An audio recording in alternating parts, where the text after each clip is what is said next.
Scott's role or feelings about being a superhero have changed since the first Ant-Man, and that he's accepted it now.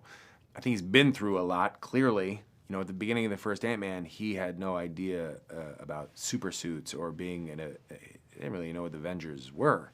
So he was a regular guy. You know, a regular guy just getting out of jail. And now, however many years later, 8, 9, and also with quantum realm and snaps and timelines, I mean, who knows, maybe it's more. He has been through a lot. He's grown up. He's saved the universe.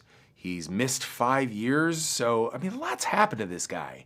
And as a result, he's gained knowledge. So when we start in Quantumania, Scott he's doing all right. He's taking a little bit of a victory lap. He feels good because all that stuff is in the rear view mirror. And now he finally gets to do what he wants to do, which he hasn't been able to do for the last 8 or 9 years, which is breathe, relax, and spend some time with his daughter.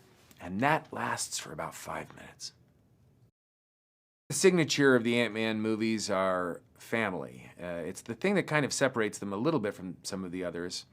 One, the hero, the titular hero, and I love saying the word titular, is a parent. That is different than some of the other Avengers. And the relationship between parents and kids is really at the forefront in the strength of family. I think that in Quantumania that exists.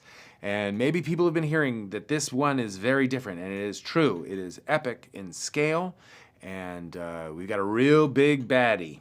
And it's opened up to this insane, intense, and crazy world that looks different than the first two. Early on, when we were doing the very first Ant-Man movies, and we had this conversation of like, what if you did just keep getting smaller and smaller? Like if there wasn't a regulator on the belt and you could just get smaller and smaller and smaller until you were in some completely strange landscape in an unknown universe. And what if it was just an unknown universe?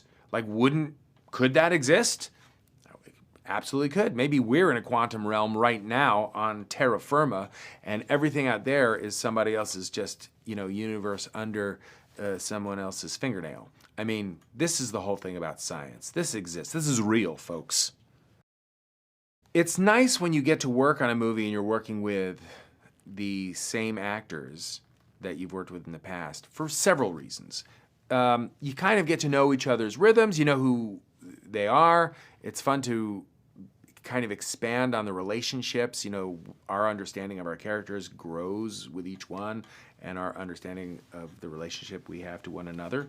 So that's really good. I think it actually helps the work, and it's also nice because it's a really nice group of people, and we get to spend time with friends at this point.